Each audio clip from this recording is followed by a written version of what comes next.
Welcome to the Dynasty Vipers Vipercast, where all things football are injected right to your veins, with your hosts, Matt Donnelly, Calvin Shoemake, and Jeff Mueller.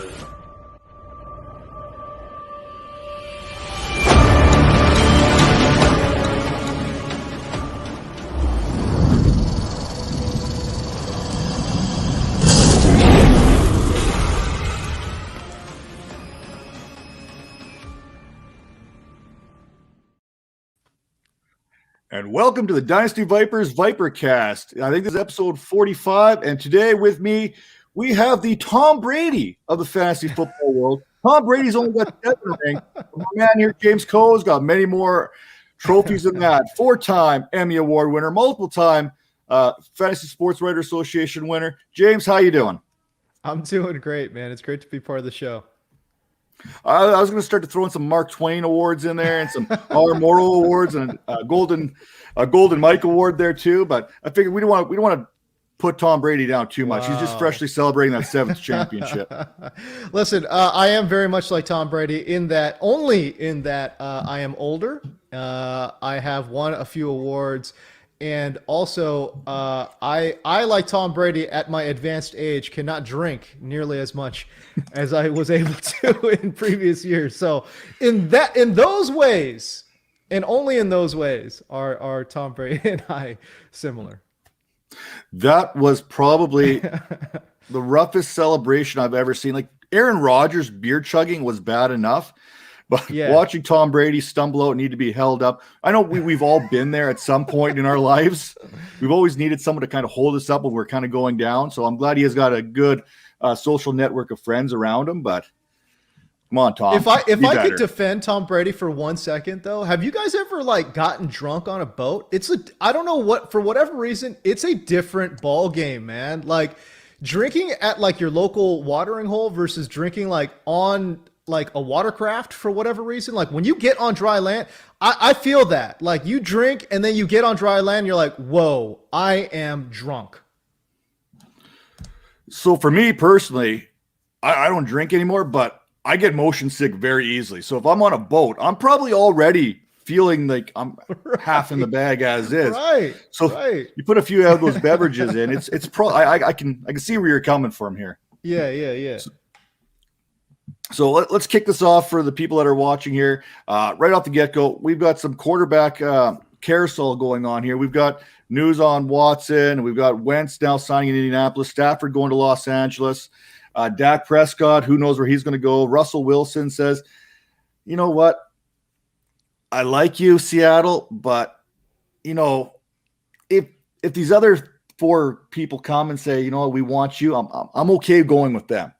And he just kind of put that list out there, kind of a little bit odd if you ask me. It's like you're already with someone, but, if you let me hang out with these 4 people, I would be okay with that as long as you're okay with that. Weird there. I'm personally, I want chaos to break down before the draft. I want to see where Watson and Wilson and Dak and probably Trevor Lawrence or somehow all get changed into different spots. I think that'd be fantastic for the National Football League in general. That'd create a lot of hype. What do you think about that? Well, it's really interesting to me because I've been saying this for a couple seasons now, but with the influx of good young quarterbacks, we're talking Josh Allen, we're talking Kyler Murray, Lamar Jackson, Patrick Mahomes. There's so many young guys.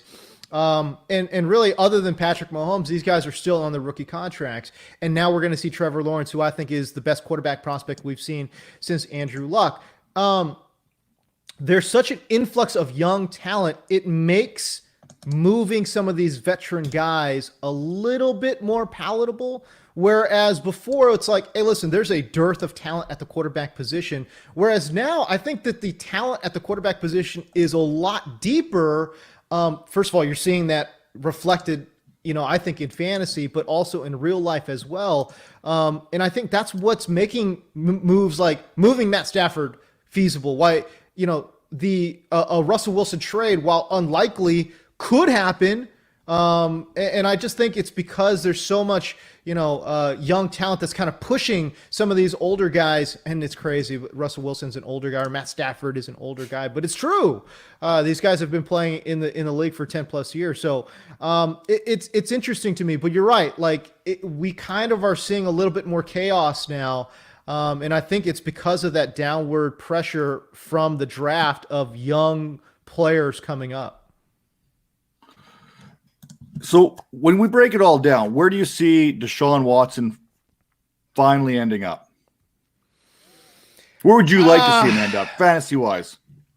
Well, from a fantasy perspective, anywhere he goes, he's going to elevate the team, But I think from a real-life perspective, I'd love to see him kind of go. Well, first of all, let me just say this. If he ends up in San Francisco somehow, watch out. You know what I mean?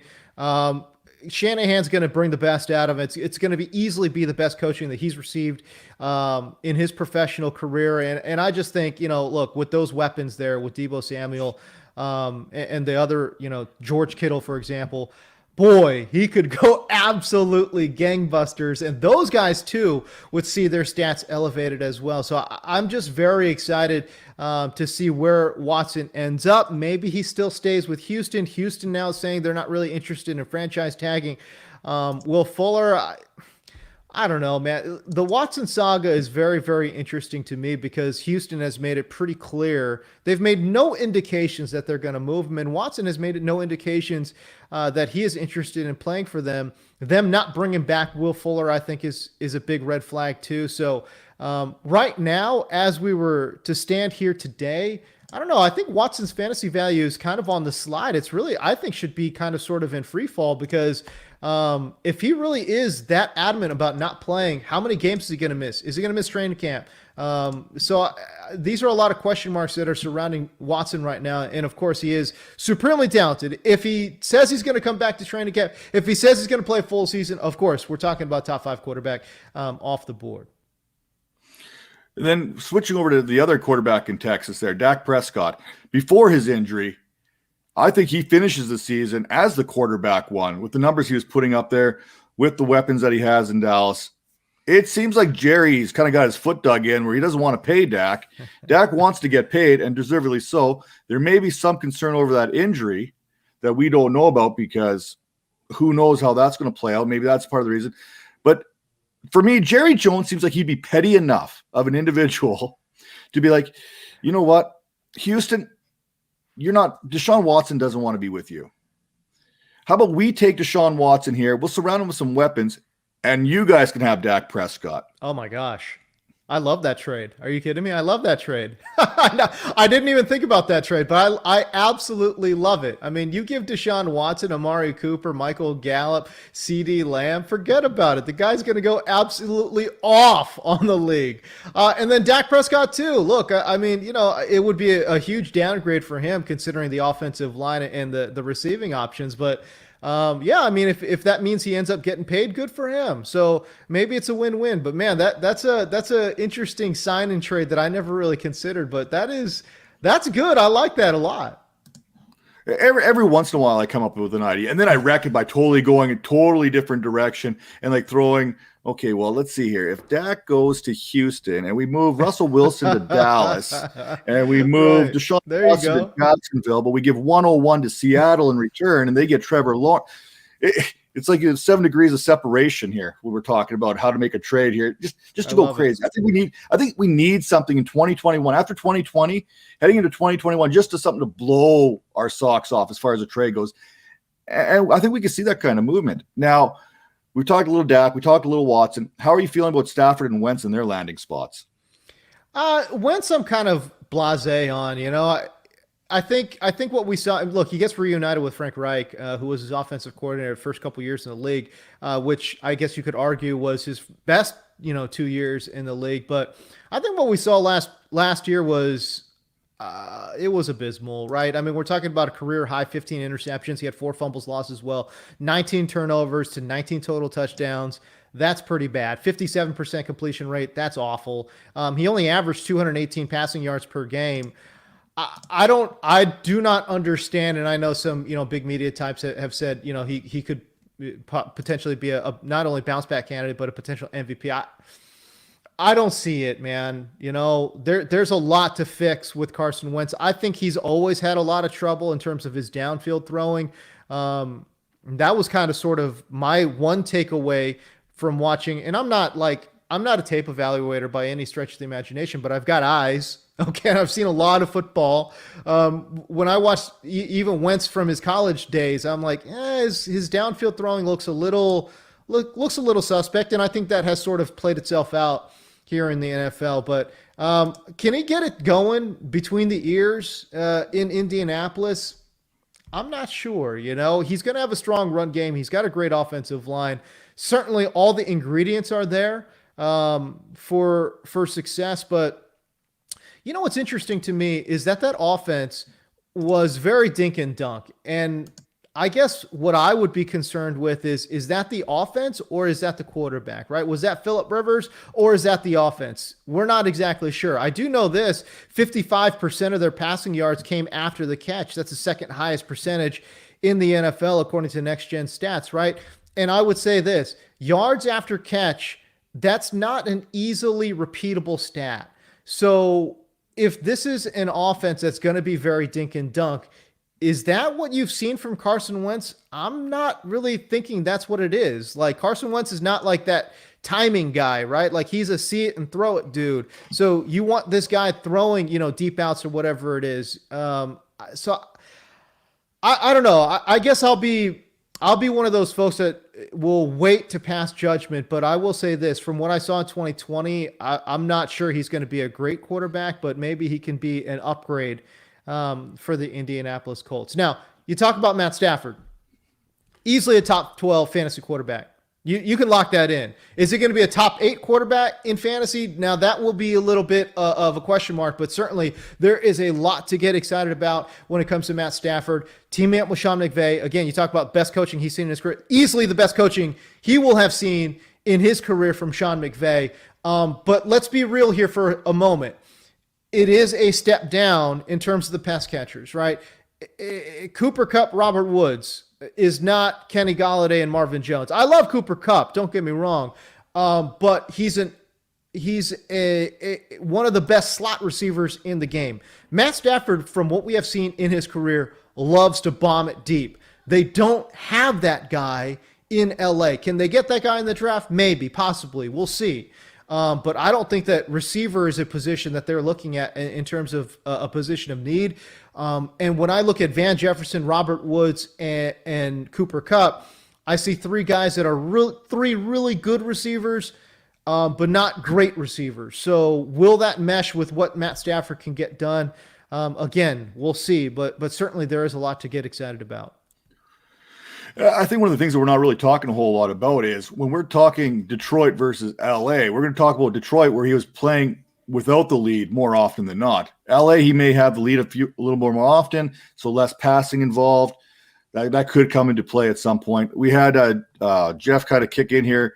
2 North Dakota State boys, Wentz or Trey Lance. Do we see Trey Lance being better than Carson Wentz? Or are we looking at something? Because we've seen North Dakota State come out with Carson Wentz, Easton Stick, and now Trey Lance is the next one coming in. And from all indications here early with Trey Lance is, he's got a high ceiling, but he's got some development to do at the next level.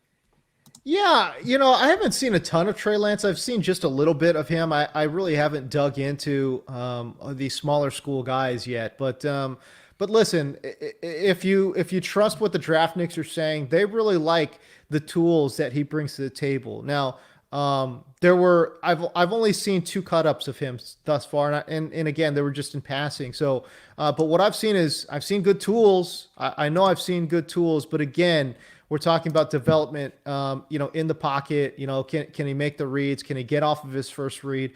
These are all things that, again, I'm not exactly sure, but certainly the scouts have liked what they've seen from Trey Lance. So I'll go with them, man. Like, for me, I'm not going to be the guy that says I know more than this other dude. No, I'll go off of what they're saying. And if they're saying they see the tools, hey, listen, they got to be there. So, I think the only thing that ever comes into question is does it translate from a mental standpoint?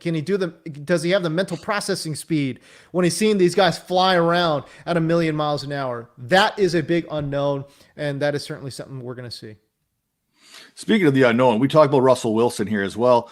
And what's not known is where he's going to be in 2021.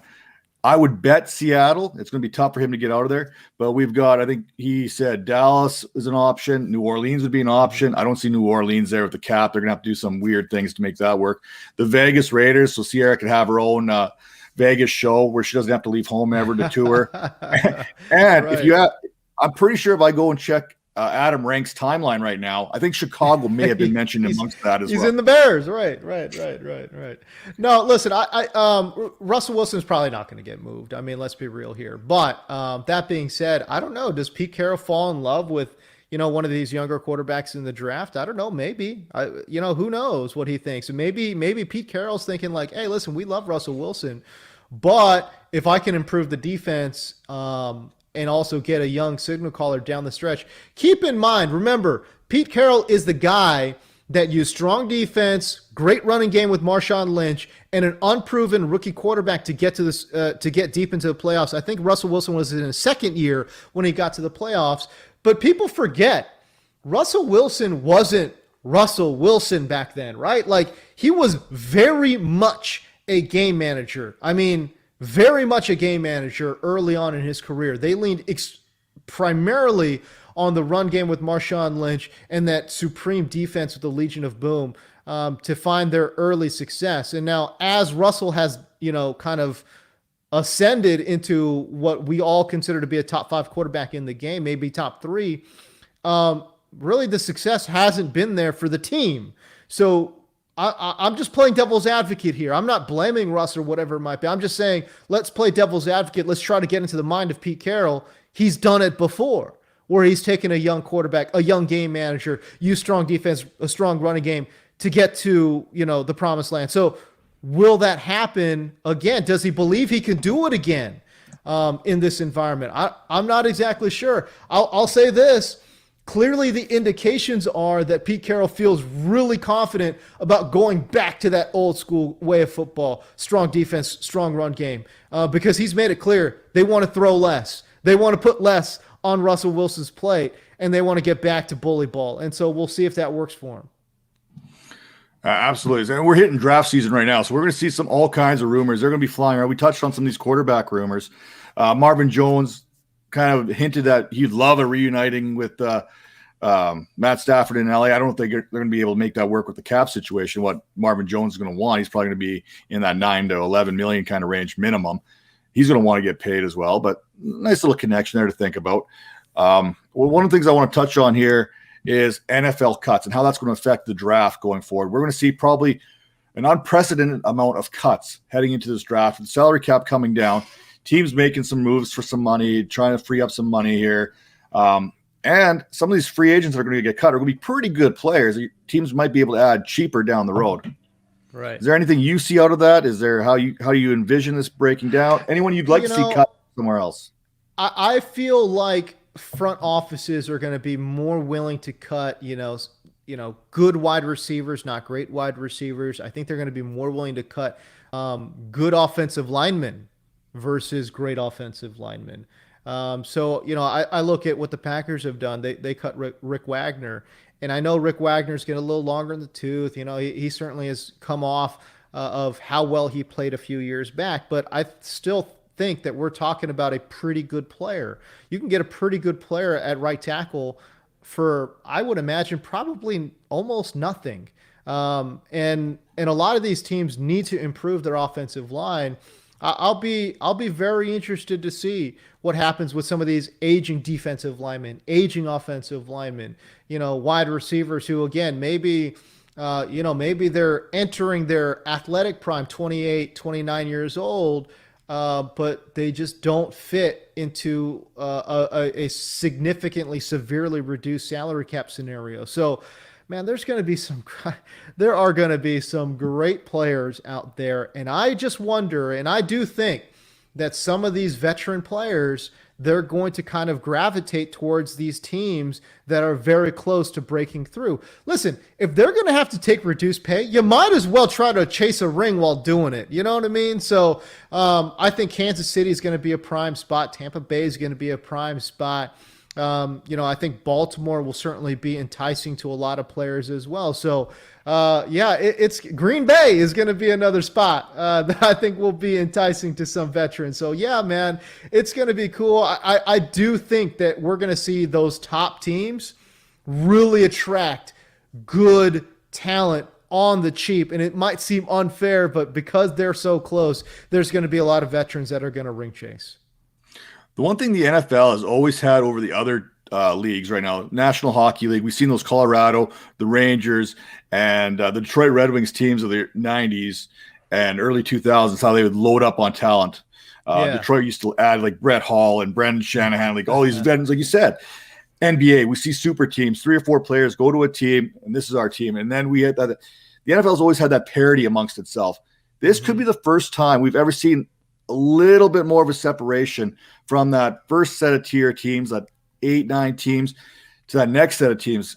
Usually we see 2 teams go from worst to first. I don't know if that's the case. Maybe San Francisco can do it because of the injuries they battled, but I don't see many teams, like you mentioned, good players are going to go chase that ring this year more so than ever because they're going to be taking those 1-year contracts for a low salary. And I think we might see a little bit more of a separation in there. It's going to be harder for those smaller teams, unless they draft extremely well, to compete with the bigger teams. Now, anything changes on any given Sunday. We know that, but it's definitely an interesting topic to be talking about right now. I think the Rams are going to be a really enticing landing spot too, because first of all, LA's a great place to live. I live in LA, so I'm biased, but LA's a great place to live for, these players are looking at places where they're going to raise, their families, or if you're a young guy, you got to love, the nightlife of LA, right? And now that they add Matt Stafford, they've got Aaron Donald, a defensive MVP. This is a team that's actually relatively close. You know what I mean? They've got Sean McVay, who I think is one of the most well-respected coaches in the NFL. So I think LA will be a prime landing spot. And you mentioned their salary cap situation, how they are absolutely in salary cap hell. Well, listen, when players become available, guys can restructure. I do believe that LA, if they're smart about it, can field a team this year and next year that will be highly, highly competitive at a rate that you would not expect. So if they can add some pieces, I do believe that LA will be an enticing landing spot for a lot of these free agents. Absolutely. And if they can get Andrew Whitworth back there, solidify that veteran presence on that line, is he going to retire? Is he going to play another year? Who knows? But he's a big part of that offensive line there in Los Angeles and how that's going to kind of function going forward. I know Matt Stafford's going to have a lot to say in Whitworth coming back. I'm sure he's already been on the phone with him. Hey, Andrew, what's going on? You coming back to protect me? I mean, that's the problem, though. Listen, Whitworth is one of the most well-respected left tackles in the game, and he's a great player. But clearly, he is an older player, and I don't know how much longer his body's going to be able to hold up. We saw it break down last season. So, yeah, do the Rams want Whitworth? Yes. But at what price? I think Rick Wagner, I just mentioned Rick Wagner. I think he would be a great fit with LA, solidifying the right side opposite Andrew Whitworth. But again, we're starting to talk about an older team, and that does get a little bit scary, especially in the NFL. So, okay, we're done talking football now. We okay. we got our little bit in there. One of the questions we ask everyone who comes on the show, just to kind of break the ice here a little bit.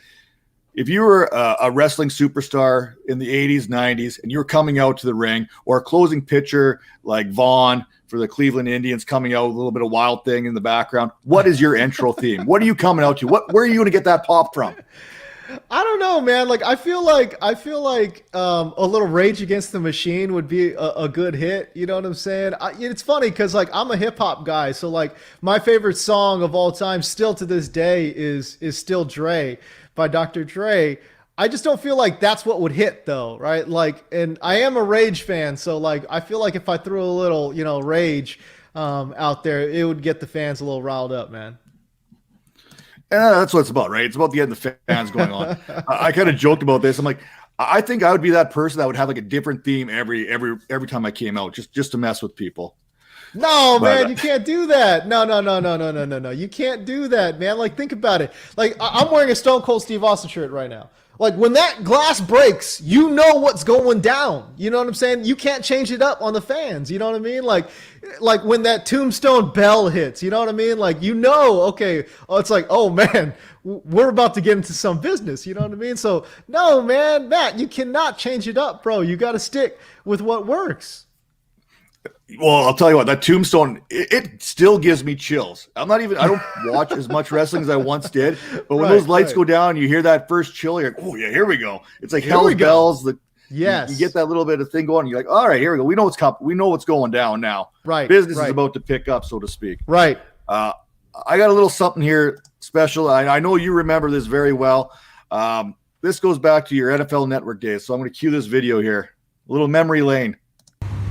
Fantasy freaks and geeks. He is the Macho Man Ranky Savage. Oh yeah, the cream always rises to the top. Oh yeah, I am Hulk Hogan, and what you gonna do, brother? Oh yeah, when the fantasy danger zone runs wild on you. Oh yeah, celebrating as you saw the 4th anniversary, the 4th birthday, the 4th year of carrying you, brother. Oh yeah.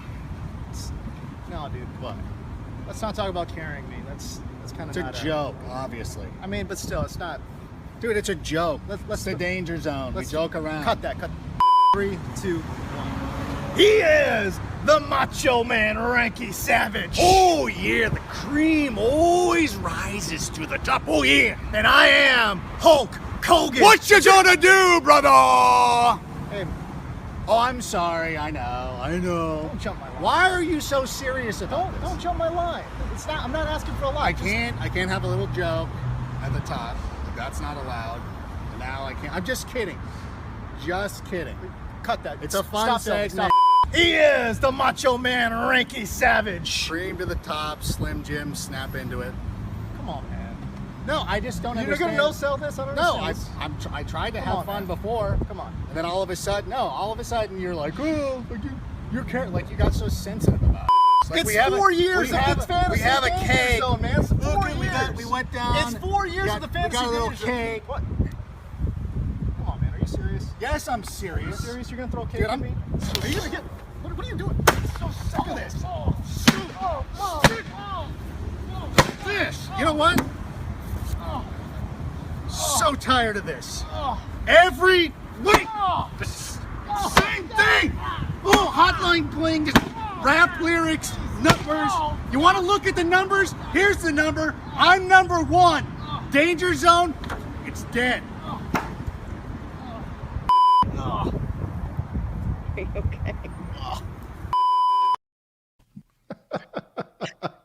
I have to respect Rank for taking it a little bit easy there and giving you the old paddle, dazed and confused style there on the backside. I'm going for the headshot, but it's been a few years since that happened. Well, what are the first things that come to your mind when you think about that? It's one of the best things that we've ever done. It was, this is how it came up.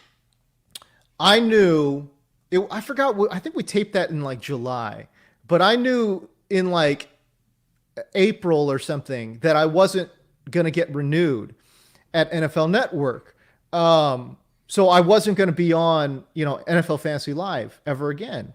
But Rank and I had built up this whole, persona, this whole thing. People loved the Danger Zone. It was one of the most, engaged products that we had at the network. So I knew I wasn't going to be able to do a proper farewell on the show. And so I, again, being a wrestling fan, and actually Adam Rank kind of sort of brought it up. Like, he's like, oh yeah, we should do like a wrestling, like a heel turn or whatever, so you can like kind of go out, you know what I mean? And like, we kind of sort of didn't talk about it for like a month. And then finally, when it was like really getting down to like my last few weeks at the network, I was like, hey man, let's do that. Let's let's send out Danger Zone in style. And he's like, I'm not sure. Are you sure, man? Like, I don't know. And I was like, yeah, no, man, we got to do it, you know? So we kind of sort of wrote out the bit a little bit and kind of sort of mapped it out a little. And it was just funny, man, because like he was really, really hesitant about smacking me with that cookie sheet. And I was like, no, Rank, like I'm telling you, I can take the bump. I'll give you a little backstory. In college, we used to give each other bumps with cookie sheets like that all the time. And like we would take, falls and we would take these fake shots across the head or whatever it was. And so we kind of sort of like perfected it a little bit. We like kind of studied the wrestlers, like what they were doing, the angles they were taking with the baking sheets and all that. And just how to kind of sort of perform that move. And so I told him, I'm like, hey, listen, we're going to get a baking sheet out there. You got to go for it. Like, don't half-ass the headshot. Like, if you're going to do it, like, go for it. And he's like, dude, are you sure, man? Like, I don't want to like mess this up. I'm like, no, man, trust me. I can take the bump. Don't worry about it. And so like, it's great. When I see that clip, every single time I see that clip, I am actually the most proud of the fact that we really went for that baking sheet to the head. You know what I'm saying?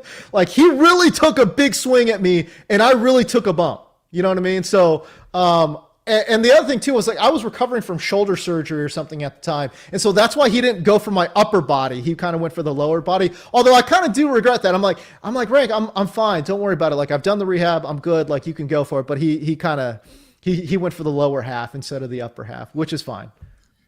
See, all that backyard dorm wrestling finally paid off for you there. Who would known back in college that would pay off and be like the moment, hang on. What? Hang on. So we got another clip here. This is behind the grind. What has happened in the 4 years or so that have come and gone since then? Because that was like the ending of something great. Well, you know what happened is I rose to the top and James Koh is no longer in this industry. Nobody's ever heard of James Koh. I put him on the map. And without me, I'm just kidding. No. I did. Breaking kayfabe there. Yeah, you know what? That was sincerely some of the best things that we have. It was the most fun. And it was such a riot. I can see you in the back room here, and I'm watching you just kind of laugh it up. And he's so great, man. Like it's just so, like people don't know this about Rank, but like he is legitimately one of the nicest people that you will ever meet. Extremely generous. He's just the nicest guy, man. Like, and I really just can't say that enough. Like, because people feel like, oh, it might be like a TV thing and maybe it's an act. Like, oh, we work together. It's like, so like, no. I'm like legitimately one of the nicest dudes that you will ever meet in this business. So yeah, no, like him kind of breaking kayfabe there was great. I was just laughing about that. Yeah, no, I had a good chuckle there when we did the whole thing. I was like, you gotta say something here. We gotta go for it here. I gotta play this for him. See if we can somehow get the Mega Powers to reunite, get James Koh and the Macho Man Ranky Savage together one more time, a little danger zone. So maybe not. We'll see where this goes here in the future. Speaking of, before we go to the future, we have to go to the past here. So how did you get into fantasy football? Did this happen as a kid, like 8th grade? You are picking some teams in the 8th grade. How did James Koh get into fantasy football? Well, listen, man, I'm 40 years old, man. And I know I look young, but listen, I've been playing the game since, I've been playing fantasy sports since 1995. I think I got in my first fantasy football league maybe in 1998. So it's been a minute. But yeah, I've been playing fantasy for a long time. And listen, fantasy football was actually my second favorite sport next to fantasy basketball for a long time. And then once I started working, and this is probably like in like 2002, 2003, that's when the office environment got fantasy football more on my radar, right? Like it was water cooler talk. It was trash talk. It was, when you're out drinking with your coworkers, it's like, that's the kind of stuff that you would be talking about. And then it was like, And then it was like fantasy basketball was a complete afterthought. And like I would look forward to the fantasy draft day. Like it was like Christmas, man. I celebrated fantasy draft day harder than like my birthday. You know what I mean? Like I would gather a bunch of 40s. I'd get a bucket of fried chicken. You know what I mean? Like it was me, my computer, all my compadres. We would do the draft live. It was a holiday, you know? And so I really look forward to it. Even when I started, you know, was dating my who is now my wife, when we first started, I'm like, hey, listen, I don't care what's going on. This is the day I need to have for myself. I don't care what you got going on. It's all good. This day, this draft day, like that's my day. And so we always carved that out. But man, so yeah, like that's how I became kind of obsessive about fantasy football. And if you were to tell me 10 years ago that I could make a good living doing fantasy football, I absolutely would not have believed you. And it has been a great ride, and it's been a lot of fun. I love how you mentioned that, marking it off on that calendar, that one draft. We all have that one draft. You can be in 40 drafts like I'm in. There's that one draft. We got a bunch of buddies of us that are still in like an old school, almost a standard league, 6 points per touchdown. We finally went to 0.5 PPR. We still have a kicker. That's where this league is still. But it's a golf tournament. We get together for a golf tournament. Then we go do a live draft in the garage. Someone's getting a sheet of drywall smashed over their head. It's going to happen. It happens every year. But it's the same thing. Like I say to the wife, I said, I get 1 day a year. This is my 1 day. If I don't get nothing else, this is the 1 day. This is on my calendar. We're doing some fishing. We're doing some golfing. It's something like that. And then we're doing the draft. Which is that draft for you? Yeah, I've got this, old school, league that I've been with. I don't know how long, but God, it's more than 10 years for sure. Probably. Yeah, well, I'd probably say about 10 to 12 years that I've been in this league now. And it kind of is like a league that was kind of like a different league that I was also part of. Then a bunch of us went to this league, whatever. Long story short, doesn't matter. It's a big money league. We put a lot of funds into it, and it has the entry fee has grown over the years, but now it's like, it's kind of significant, it's like all of us are competing pretty hardcore to win. But yeah, it's like hey, listen, we went full PPR. It's 6 points per passing touchdown. It's only a 2 wide receiver, 2 running back setup. So it's a little bit different. But the one aspect of this league that I really enjoy, that is different than any other league, you only get 20 moves all year long. So the draft becomes hugely important. And also we have a fab budget, right? So there are guys who will bust the bank. I'm talking $90, $95, $100 for a running back on week 1 waiver wire, because you only get 20 moves all year. So saving that fab budget doesn't make any sense. And so you see these extreme moves, and if they don't work out, you'll lose. If they do work out, you're doing great. Like James Robinson went off after week 1, right? So like I forgot who bid up James Robinson, but I think he went for like $75 out of $100 budget off the waiver wire, and great pickup. You know what I'm saying? RB4 on the season. So it's those kind of league setups that I really get excited about. 20 moves on the season. Do you realize how difficult that is? You can't stream quarterback. You can't stream defenses. You can't stream tight end. So there's no streaming in this league. You have to draft those positions. And you have to draft them well. So you have to draft 2 quarterbacks. You have to draft 2 tight ends. And it really reduces the number of swings that you can take on flyer picks. So to me, I really advocate that in the leagues where I am a commissioner.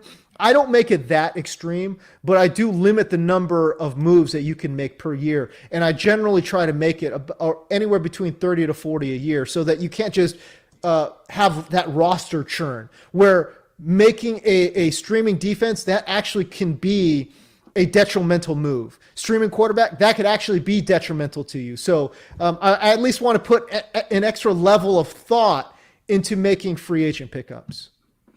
That changes the whole dimension when you go into that draft. Becomes more of a value-based drafting for one. You're not going to sit and wait for a tight end because, like I said, there's no streaming. So you need to jump in that first round, maybe early second, to get a tight end. And then probably more than anything, I know we preach this in the industry, don't worry about the bye weeks because you could stream someone later on. You have to pay attention to the bye weeks in this setup. Really you don't want to have both your tight ends having a week 8 bye. By the way, this setup, if you want to increase quarterback value, this is how you do it. Quarterbacks in this league go way earlier and they cost way more because you can't do the whole I'm going to pay $1 for a quarterback. You could, but then you've got to also then fill your roster with other guys, another quarterback that you're also comfortable with. Otherwise, you are literally burning all 20 picks on quarterbacks and defenses and tight ends all year long. So it's if you want to increase the value of quarterbacks, you have to limit the number of moves in your league to make it again detrimental to stream that position. That's how you get increased quarterback value in your league. That's fantastic. It really makes you think. And I think the more you think when it comes to fantasy, the more strategy that becomes involved. I think it just kind of creates an extra layer to the whole thing. Yes. And that really separates 100%. The two. Yeah. Speaking of separating the two, I got to know because I did a little background check on you because I like to stalk who I bring onto the show. And I got to know, like, you are one of the few people in the fantasy industry that has a journalism background. You have, I mentioned the 4 Emmys. 2 of them are for news writing, and the other 2 are for sports writing. And my understanding is you got a humble beginnings back to videography of high school sports, more high school football. So what came first, the love for sports, the love for news? Because you did do some news stuff. You did do some sports stuff. Yeah. I'm going to assume sports came first as a first love, and news was kind of the way to make something out of it. You hit it right on the head. That's exactly what it was. I remember even growing up, it's like I appreciated guys like Chris Berman. Like I was a bigger fan of like Chick Hearn than I was of like the Lakers. You know what I mean? Like Vin Scully, I was a bigger fan of Vin Scully than the actual Dodgers. You know what I'm saying? So sports broadcasters my entire life have been men that I have looked up to. And something that I wanted to be growing up. I remember listening to Gus Johnson for the first time when I was in high school or college and just being blown away like, oh my God, I love this guy's energy. So if you watch what I do and, like the guys that I love, Gus Johnson, Chris Berman, you can tell like I borrow from them a little bit. So yeah, my passion lies with sports broadcasting. I did do news and I was really good at it. Like I've won multiple Emmys doing that. I've won multiple journalism awards. I have an Associated Press Small Market Reporter of the Year award. I've got an Edward R. Murrow, journalism award. So yeah, no, I am good at that, but it wasn't my love, I guess, if that makes any sense. And every opportunity I could, I would try to cover sports, even when I was a local news reporter coming up in Bakersfield, a local news reporter coming up in San Diego, a local news reporter coming up in the Los Angeles area. So that is something that I've always kept an eye on. It is something that I've always, focused on and wanted to improve on. And it's really interesting because when I made the transition full time, because you got to understand, when I went to NFL Network, I had never at any point been a full-time sports broadcaster. I had always done either local news or a mix of local news and some sports. So I had never been a full-time sportscaster before NFL Network. But when I got there, it was a thing where I was like, man, I was really good at this one thing. and now I am really mediocre at this other thing. That's how I felt. That was the mindset. That was the mentality. And it took me a little bit of time to kind of adjust my mindset to learn how to grow into that position. And kind of sort of develop as a sports broadcaster and not just a broadcaster who was on camera, if that makes any sense. It makes a lot of sense, because I love the fact that you said you're 40. You kind of threw that out there. So you're still back in the transistor radio by your bed, listening to the voices of your childhood. You know what I mean? Yeah. I still have, like, I'd play the football game and I'd listen to the voices, and then you're like, they would tell that story for you, and you could like live it, and you bring that to life in your podcasting, your shows. And like, I could turn off the video, I could turn off the screen and listen to you tell that story. But I got to know, being a Chris Berman guy, how many backs can you get into it? Back. Because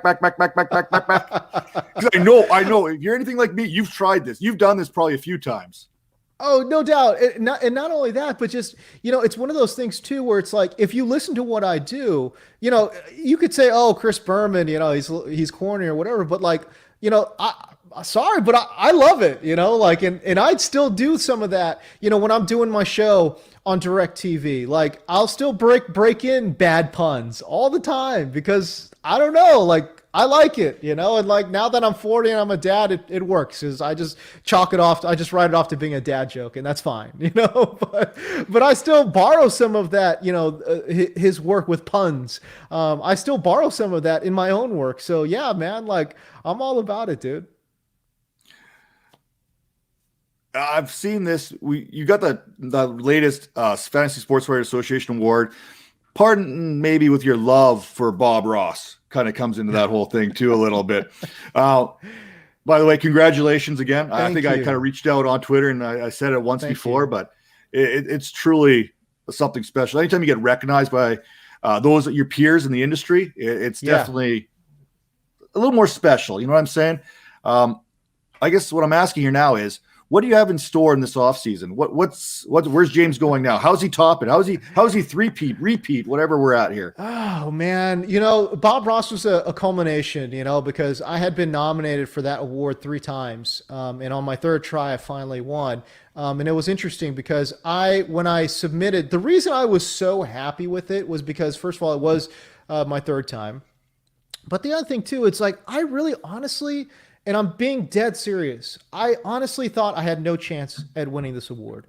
The previous 2 seasons, I was like, oh, I might have a chance here.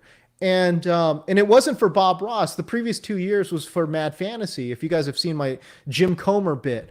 But and I felt more confident about that, because when I do those skits, when I do those Comer bits, I'm like, you know what? That's good writing. That's good information. It's good energy. It's all stuff that I do well. And I'm like, this is funny. Like, this is good.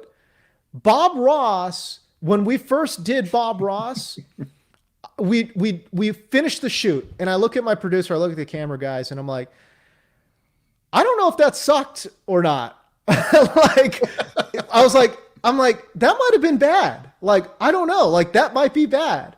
And like, and like, people are like, oh, I'm sure it's good, and I'm just kind of like, you know what? We'll throw it out there. We just shot it. It's fine. And if it sucks, then it sucks, and we just won't do it again, like, who cares?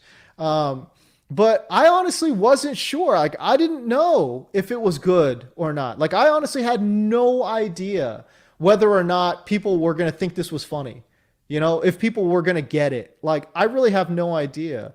Or had no idea. And then when we put it out there and it got great traction, people really gravitated towards it, and it got more engagement than gosh, darn near most of my pieces. So I was really surprised. And then, so that's what made me want to put it up for an award. And then, but even then, when it was up for the award, I was like, there's just no way. I mean, look at this group of people. Like, I texted Matt Harmon. I'm like, hey man, I love your pieces. I think you've got a great chance at winning. I think Brad Evans was up for one too, but I just didn't think I was going to win. So when they called my name, I was like, holy shit, I can't believe we actually took this home. So I was extremely proud of it. I was extremely happy. Is it one of those feelings where when you put this masterful piece together, all this research into an article, you got stats, you got numbers, you got data, you got like the ultimate article put together, and no one cares. And then all of a sudden you like go, you say something silly, or all of a sudden like, I like stickers, and boom, it becomes like this huge thing on Twitter all of a sudden. And you're like, okay, really? I did like zero effort on that compared to this other piece that I'm really proud of, that I worked really hard on. But this is what you guys. It is really interesting because, to be honest with you, it's still everyone in the industry is trying to figure this out. Like, what resonates with people, what hits with people. I think I've done a pretty good job over my career. Listen, I'm not the best writer. I'm not the best on-camera guy. I'm not the best. I personally don't think I'm the best at really anything. But I do think I am good at understanding what will resonate with people. By the way, I feel like that's what I leaned on. You know, you talk about my local journalism awards that I've won. You got to understand, like, when you're doing TV news, you're taking very, very complex ideas and concepts and boiling it down. Like, I've got to be able to talk about the national economy in 90 seconds. I've got to be able to talk about a power plant, a nuclear power plant failing in Fukushima, and explaining that to people in 90 seconds.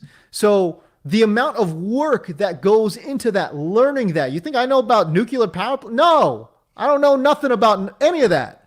But I've got to learn that on the fly, and then I've got to take everything that I've learned, put it in this ear, and it's got to come out this way, and people got to understand what I'm talking about. Well, fantasy football, Matt, I think you would agree, is in large part similar to that. You're taking all this data and you're inputting it into your brain. And now you've got to spit it out and make it digestible to people. So that experience in local journalism, I think, has helped me greatly. And that's kind of where I think my pieces do pretty good, is that I'm able to kind of melt down these concepts and make it digestible to people. And then, of course, I've got to add in my flair with a little bit of entertainment too. So that's kind of where I take pride in what I do. Speaking of getting to where you are now, you don't get there entirely on yourself. There's people you lean on the way. There's relationships you forge on that path. Mm-hmm. Who are some of those individuals you respect that have helped you along the way, and some of those relationships that have made you who you are today? Look, I think a lot of where I got to, certainly, as you mentioned, is from people reaching out and helping me. You know, like I remember, my first news director in Bakersfield. You mentioned the fact that I got my start. Well, first of all, I got my start in small town radio, calling high school games, being a country music DJ during the day, and calling high school sports, at night. And then when I got into TV, when I broke into TV, my boss there saw my stuff from grad school. And at the time, I was just shooting high school football. I was shooting some random video for like the station on the news side. And he was looking for a reporter. This is my news director, Doug Barden. And he said, what are you doing behind the camera? He's like, don't you want to be on camera? I was like, yeah, I do. But I thought there wasn't a position available. He's like, well, dude, like, why don't we just make you the weekend reporter and you can go off from there. Well, from there, he and I built a good rapport.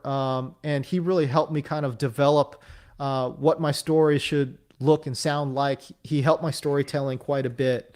And yeah, like, and then I got together with a really good agent who then furthered my career as well. She's the one that, got me out of Bakersfield, got me into San Diego, got me into LA, got me a meeting, at NFL Network.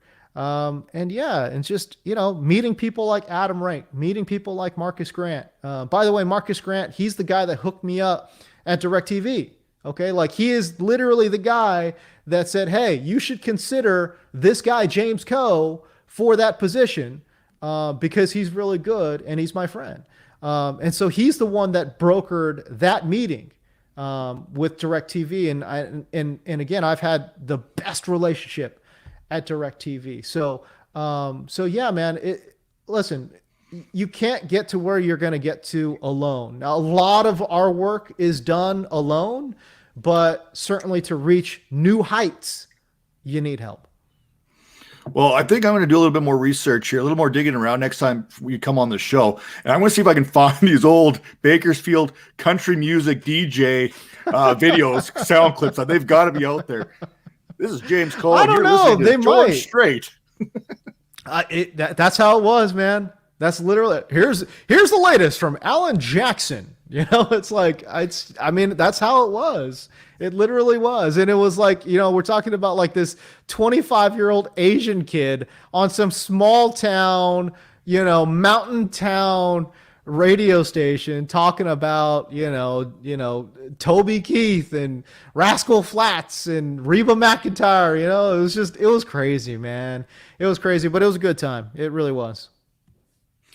So you kind of mentioned those people that kind of helped you get to where you're going here. And I've noticed the one thing about the fantasy community is you're never really alone. Sometimes it can be kind of ugly back and forth, but I've noticed that I've been fortunate enough myself to be able to reach out to individuals like yourself, Rank, Bob Harris, slide into the DMs, ask questions, build up those relationships like you were talking about. Is there anyone you kind of turn to, because you've been doing this for a while now, that's like, okay, here's fantasy football, but I got a real issue here. I really want to know your thoughts on such and such. Like going back to your real life, who are those guys that you can be like, hey, you know what? I've got this going on in my real life. Who do you have that trust with? I am the kind of person that separates professional and personal life quite a bit. So it's kind of a weird question to ask me because I have a group of friends, 3 buddies of mine that I've been friends with since basically high school. You know what I mean? So one guy there's a guy I've known longer than I've not known him. Does that make any sense? Like I've known him since I was 14 years old, and now I'm 40. So like, just about 30 years in the bank there. Yeah. You know what I mean? So like, yeah. So, and so whenever I have issues in my own personal life, and oh, by the way, like that happens, like I don't want people to be looking at me like, oh, this guy just kept moving up. It's like, no, that's not how this works. Like you suffer setbacks, a lot of them. You have a lot of personal problems, like financial issues, like, like personal relationships that get soured. Like it happens. And yeah, you're right. Like you got to find that support cast, but my support cast has always been these 3 guys. That again, my relationship with them goes back to freshman year of college or, freshman year of high school. So yeah, those are the people that I lean on when things are kind of going south. Well, it's funny you kind of mentioned because you don't get into this to make money off the get-go. Like if you're trying to get into the fantasy industry, be prepared to be broke for a while because there's only so many gigs that are going to pay you what you want to make. Yeah. And I think I caught one of your podcasts there. I think it was with Nick, with Edge. And you kind of mentioned it. He was talking about the business of the industry. And you have to be able to find a way and budget yourself where you're going to be able to survive on these small-time jobs until you can build that rapport and build that following and eventually make those steps up the ladder. Because it doesn't just happen overnight. No, and like a big part of my coming up through local journalism was because of the financials, right? Like, not saying that when you're a small town, local news reporter, you make very much, but it's a job, it's a paycheck every other Friday. That check clears, it's all good. And then as you're able to move up markets, when I got to San Diego, I made a decent living. And then when I got to LA, I made a good living. And then when I got to the network, I made a great living, so it's like, so it's just kind of being able to kind of find a path that works for you. I tell young broadcasters this all the time. I don't care what you got to do, but moving up in sports is really hard. It's really difficult.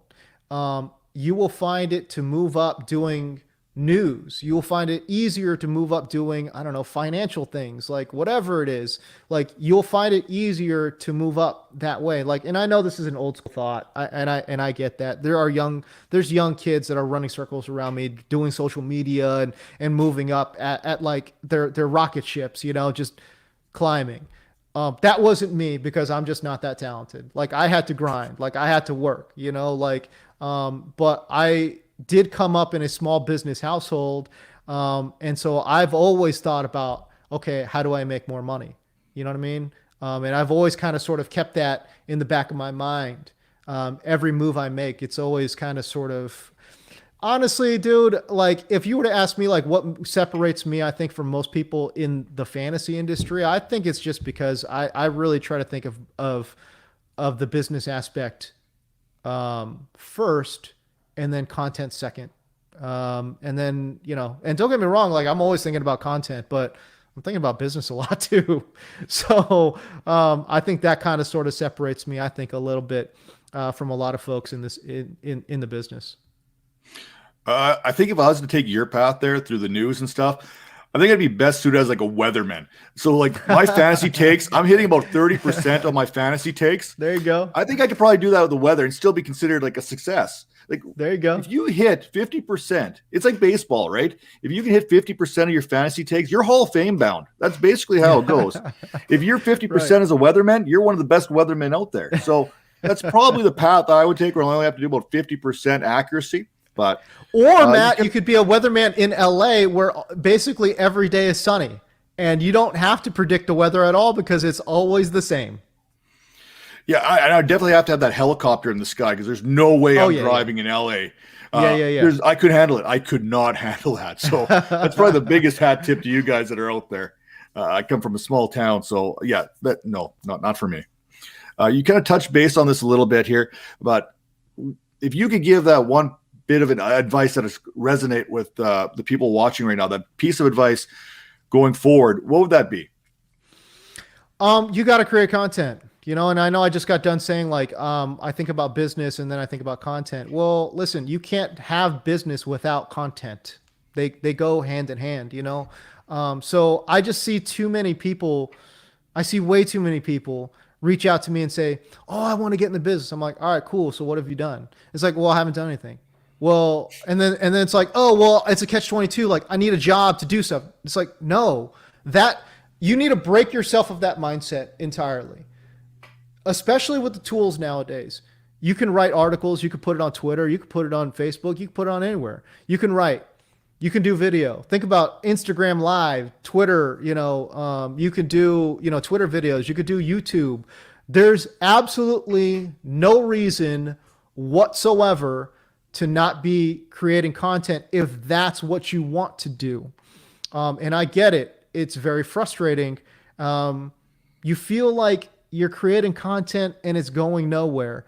But what's really happening is you're sharpening your tools, you know, so that when you finally do get a job and finally do break through, you don't suck. Okay. Like you're actually decent at I'm not even saying good.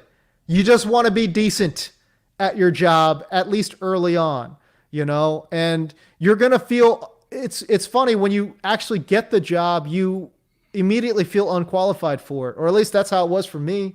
Any first job that I got, I always felt like coming up, I'm like, oh, I deserve that job. And as soon as you get that job, I'm like, why the hell am I here?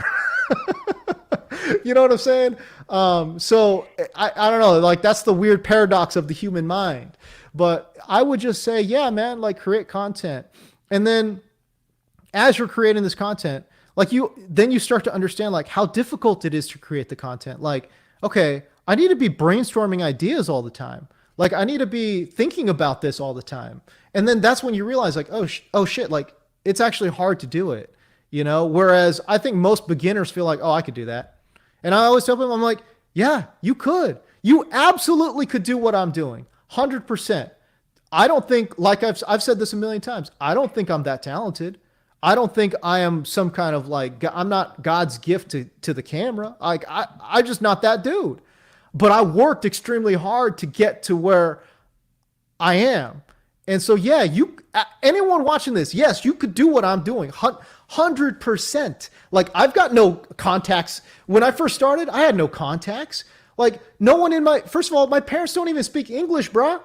Like you gotta understand, like I had no contacts in this business. You know what I'm saying? Like, I am an immigrant, bro. Like, yeah, you could do what I'm doing. 100%. No doubt about it. As a matter of fact, you probably have more contacts than I ever did. But I worked extremely hard. And I'm always keeping an eye on looking forward and moving forward. Who can I contact? Who can I talk? Who can I reach out to? Who can I meet with?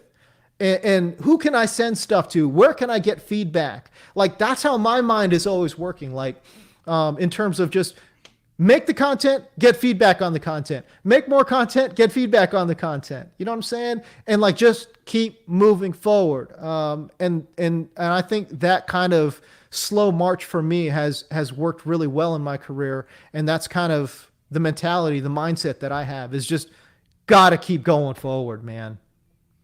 I like that. I'm going to sum it up in my kind of language here at the very beginning.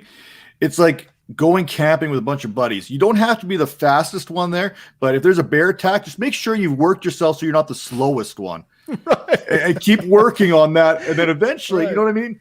Yes. I think that's like you said, you work at your craft, work on. I remember, you'll find this funny. One of the first people I did a podcast with was Marcus Grant. And I went back and watched that video and I was like, holy crap, was I horrible. Why did I even get involved? Why did I even start doing a podcast without the practice? Now I'm not as bad. I'm still horrible, but I'm not as bad. Like you just mentioned, keep working on that craft. I purposely grew a mustache just to kind of set myself. This is my business here. This is my business. There you go. I got to have something. I can't grow hair or anything, but the mustache there. But you're right. Keep working on the camera. Do these little dry takes like you were mentioning, and eventually you're going to get more of a presence involved. You're going to get more comfortable in front of it. Same with your writing. Bounce ideas off other people. There's lots of people out here. Like you said, now is a little bit different than when you broke in.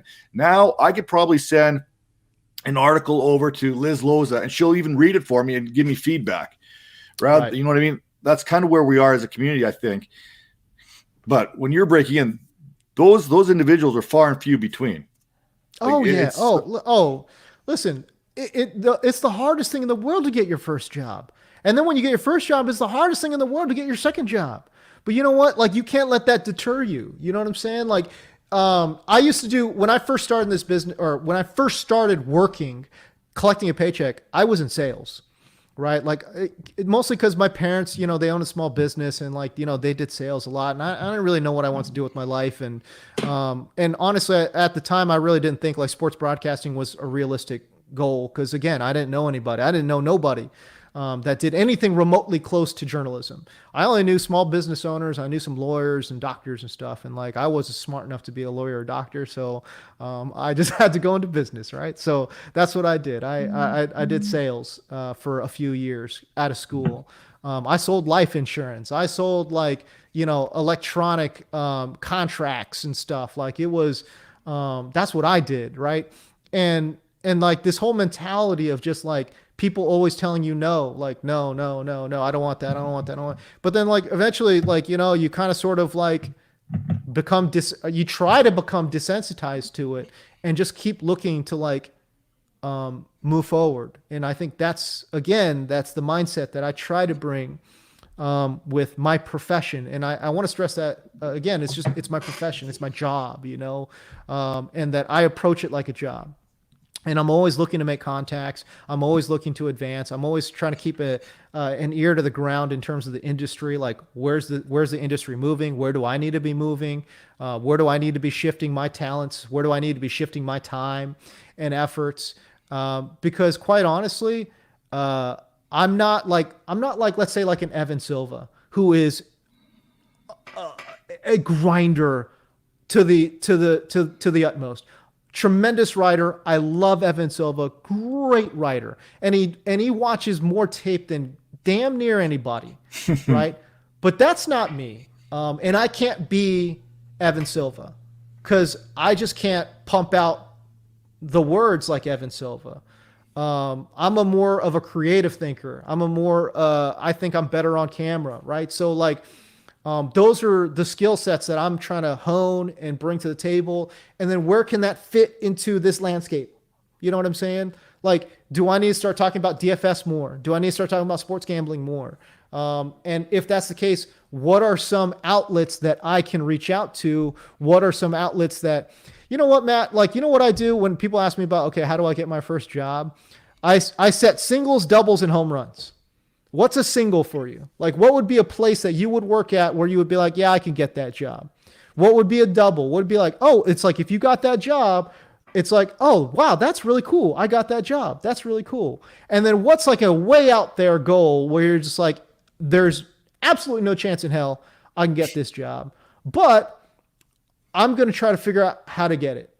Right. Mm-hmm. And so that's what you set. You set little, singles, doubles, and home runs. And maybe your home run is a 5-year plan. Right. And maybe your single is like a 6-month plan, and a double is a 1-year plan.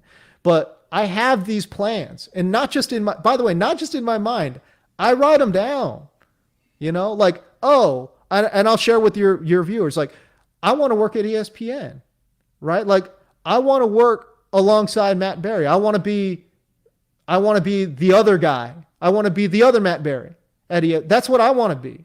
Like, that's my goal. That's my 5-year goal. Can I get there? I don't know. We'll see, but what's a single for me? Well, single would just be like renewing my contracts that I currently have. Those are easy. Like, hopefully I can get those again. What would a double be? I don't know. Maybe a double is like being like a prominent figure at like Bleacher, or like maybe it's just being picked up by Fox Sports. I don't know. Right. But it's these goals that you have to set for yourself, and then figuring out, like, do you remember that old cartoon, Pinky and the Brain? Animaniacs? Yes. I was actually just talking about that the other day. Yeah. And do you remember it was always, the plan was always step 1, something, step 2, something. And then it was like, or step 2 was question mark, question mark, question mark. And then it was step 3, take over the world. Right. And like, I feel like when people set goals, that's how they set the goals in their brain. It's like, oh, well, I want to do what James Koh is doing. Like, I want to work at DirecTV on a fantasy show. I want to work at NFL Network on a fantasy show. And then it's like question mark, question mark, question mark. And then it's like, get the job. It's like, no, you got to fill in the question marks, bruh. Like, how do you go about doing that? Like, you got to start reaching out to people. You got to start creating content. You got to build your followers up. Like, there's all these things that go into that. And you got to think about how to go about doing that. And I know it's a little bit like nailing Jello on the wall, because like you nail one thing down, another piece slides down, you nail that thing, and but I mean, slowly but surely, you just start, you start working, and it starts working out for you. I think that may be the perfect analogy, nailing Jello to the wall, because I think that pretty much sums it up in about as good as you possibly can. Because you're right, you think you've got it, you've nailed it, and then it changes on you. And then you have to try and nail that back in there. So I love that analogy. It's probably the first time I've heard that, but so I like it even more. And it's a little off the cuff, so it's even better for me. We've kind of hit that 70-minute mark here so far. I'm just going to give you an opportunity to just kind of plug yourself here a little bit. Let everyone know where you're at if they don't know already. They should. But yeah. No, I never assume anyone knows where I'm at. Honestly, I'm actually, even when I was working at NFL Network, I was like shocked if somebody recognized me on the street. Like, I was like floored. So no, I always feel like I'm like the Honda Accord of fantasy analysts, It's like, oh, I know that guy from somewhere. It's like, you kind of seen me, maybe. I don't know. Anyways, but no, I'm over at DirecTV Red Zone channel. Hopefully we come back for another season. I don't know, a lot of news in the DirecTV world, so we'll see. And then you can hopefully find me next season on Amazon Prime on a show called NFL Next. I've got a podcast called The Fantasy 5. It's basically a 5 to 8 minute podcast where I kind of give you the whole rundown of.